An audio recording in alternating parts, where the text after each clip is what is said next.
Iris recalls how she first met a young man in a store who accidentally knocked over a crate of oranges. She immediately felt a certain pull and was captivated by his smile. They exchanged names, and from that day on, they began living together. Later, they head to a lakeside cabin to meet Josh's friends. On the way, he gently teases her for dozing off most of the trip, and she asks where they are since the GPS isn't showing anything.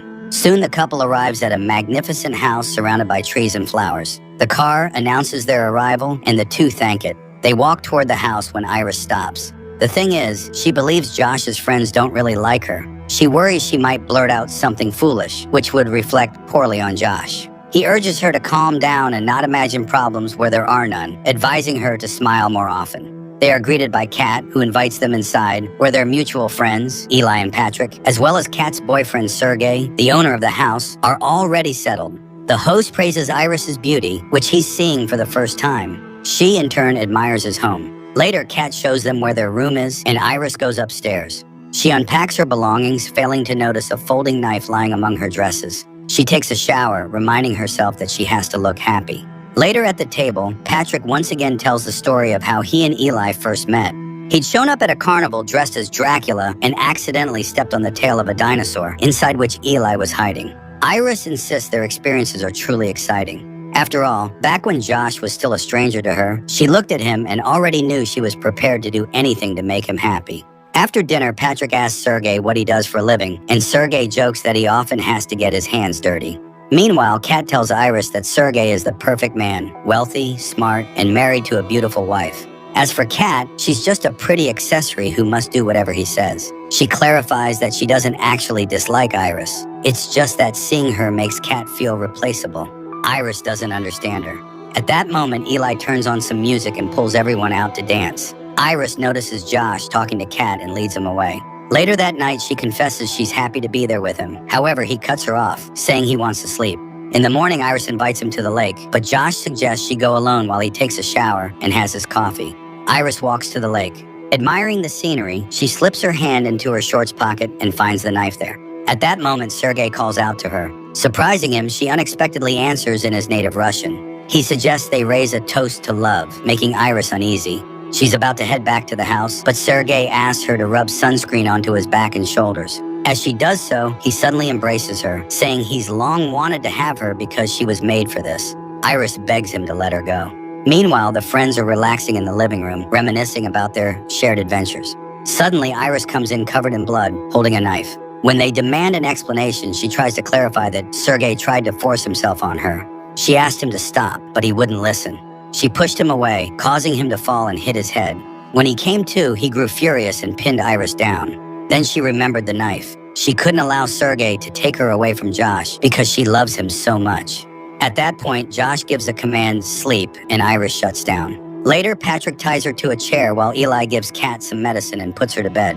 Josh sees no other option but to tell the police everything. Eli agrees, though he doesn't understand why Iris's aggression blocker failed. Josh asks for a moment to say goodbye to Iris. He turns her on, and she goes into hysterics upon realizing she's tied up. She begs to be let go, swearing she's telling the truth about Sergey's attack. But Josh has no doubts, because Iris simply can't lie. She's a companion robot he rented from the Empathix Robotics Company, designed for providing intimate services and emotional support to her owner. Iris thinks he's making a ridiculous joke. However, Josh asks her what the weather is like at that moment, and she obediently recites the full forecast, from temperature to outside humidity. He asks about her knowledge of foreign languages, opens an app on his phone, and with a few taps forces her to speak in Spanish, then Chinese. There are many more languages she can understand and produce simply by toggling a switch. Iris tries to insist that she has her own memories, but Josh says they're all fake. Even their meeting at the orange display was something he selected from the scenarios the company provided. In reality, company representatives brought her to his home. They explained that during her initial activation, he had to create a romantic bond to establish emotional attachment. He can change her voice, eye color, and personality traits, and Iris herself wouldn't know she's a robot. Her primary task is to take care of him. In extreme circumstances, he can reset all settings by pressing a button located behind her ear. Her emotions and intelligence, ranging from university graduate level to a simple machine with no demands, are controlled through a phone app. She can't lie and moreover can't harm living beings. After seeing the engineers out, Josh sits across from Iris, enters the necessary commands, and at that moment, she sees herself in the store by the oranges display, falling in love with him with all her heart.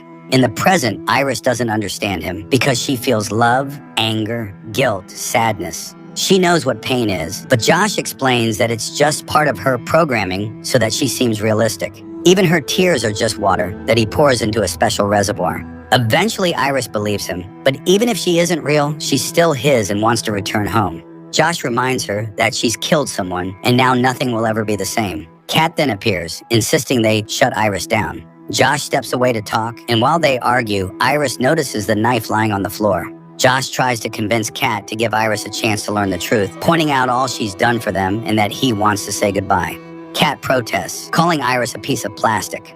Meanwhile, Iris manages to grab the knife, overhearing how Josh plans to shut her down, open some champagne, and wait for the police, because the robot has rid them of many problems. They'd been planning this for so long that now that it's worked out, he can hardly believe their luck. Josh and Kat embrace, but when he returns to the room, the freed Iris strikes him, steals his phone, and runs off.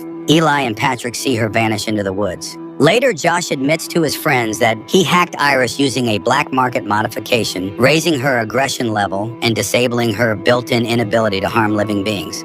If she's found and the hack is discovered, he'll be in serious trouble. Eli is horrified by the idea that Sergei's death was planned, but Josh explains that Sergei was a very bad person, trafficking illegal substances, weapons, and even people. He then offers to show them why they killed him.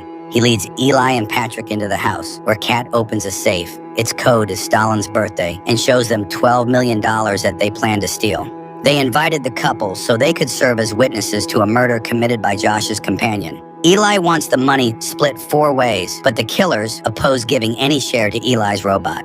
Enraged, Eli puts Patrick to sleep and starts to argue. Josh concedes that Eli may genuinely love his toy since he hasn't upgraded his outdated model, yet emphasizes that Patrick is still a robot. Besides, Eli hasn't done anything to earn this sum, though they're willing to share. After all, Josh is the one who devised the plan and put the knife in Iris's pocket in the first place. In the end, Eli agrees to help find the runaway robot, takes a gun from Sergei's safe, and revives Patrick, inviting him to join the hunt.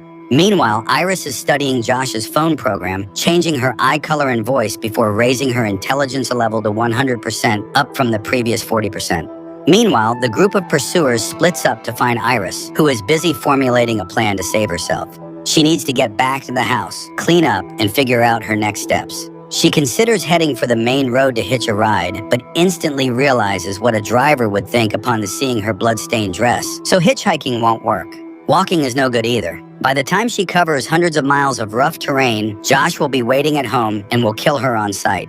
Then Iris remembers that Josh's car can be controlled by his phone, so she heads back toward the cabin. But she runs into Patrick and Eli, who are in the midst of an argument. It turns out Patrick knows he's a companion robot, but still loves Eli. Their confession is cut short by the sound of sticks snapping under Iris's feet. Realizing she's been spotted, she takes off running. Eli shoots at her, but misses. However, Josh and Kat hear the shot and rush in that direction. Eli reaches Iris first. They struggle, and in the scuffle, Iris ends up shooting him, killing him. Josh arrives and tries to shut her down, but Iris escapes and manages to get into the car while he tries to break in. She quickly encounters a problem, though. The car is voice-activated to Josh and refuses to drive her anywhere. Iris remembers the phone app and works to mimic Josh's voice while he tries smashing the car window with a rock. Just as it seems he's about to succeed, the car finally responds, rolling over Josh's foot. He grabs Sergei's phone and reports the car as stolen, causing it to stop, pull over, and lock Iris inside. Josh calls Iris, asking her to come back, promising that everything will be like before and they'll pin the murders on Patrick. Iris refuses and hangs up. Josh goes back to Patrick and reprograms him, disabling his ability to inflict harm, increasing his aggression, and ordering him to find and bring Iris back. To bind Patrick to himself, he makes the robot his companion. Now, in Patrick's memories, it's Josh who's in the dinosaur suit at the carnival. Meanwhile, a local sheriff pulls up to the car just as Iris is crawling out of the shattered window. She pretends to be a foreigner, confusing the officer until he notices a bloody knife in her car. He draws his gun, but Patrick appears on the road and kills the officer. Then, using Josh's phone to disable Iris, Patrick takes her back to the house. Kat, seeing the car and the sheriff's body, is horrified and declares she's leaving. Gathering up the money, she admits she lied about Sergei being a Russian mobster. He's just an agricultural magnate, hence his jokes about getting his hands dirty. Josh is outraged at her deception and orders Patrick to stop her. He drives a knife into her back. Kat makes it to the couch, collapses beside the unconscious Iris, and dies. Later, Patrick cooks dinner for Josh, who seats Iris at the table, waking her up while she's handcuffed to the chair so he can philosophize about the value of life. He tries to paint himself as a victim of an unjust society, but Iris mocks him, pointing out he's done nothing to better his life, only complains constantly, dissatisfied with everything. No amount of money can hide the fact that he's a bitter, pitiful, small-minded man. Enraged, he reduces her intelligence to 0%, turning her into an automaton, forcing her to hold her hand over the candle flame. He then calls empathics to have them collect Iris, but after the call, he orders her to shoot herself in the head, which she does. When the empathics employees, Sid and Teddy, arrive, Josh says his robot went crazy and nearly killed him. Patrick, disguised as the sheriff, backs up his story.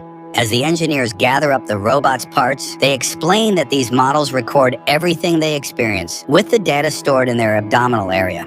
The gunshot to the head only disabled her Wi-Fi antenna. They head back to their vehicle, and from their conversation, it's clear they don't believe Josh at all. Severe consequences await him. But as they set off, Patrick appears in front of the car and opens fire. Sid is killed, but Teddy manages to escape.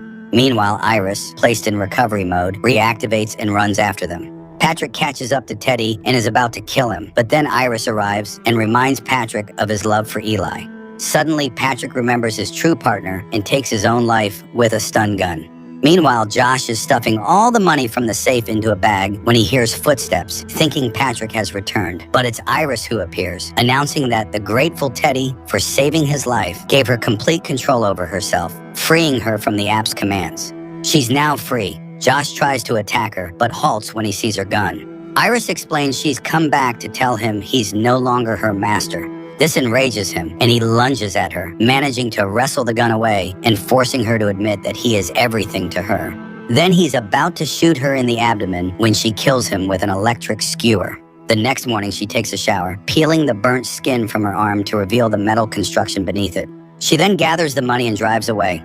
En route, she passes a car carrying a man and a companion who looks like Iris. The robot smiles and waves at her with its metal hand. Even though stories about humanoid robots going haywire have become quite cliche, this film turned out to be rather interesting and full of surprises. The only thing is, once again, the moral boils down to evil humans and good robots. But maybe that's how it really is?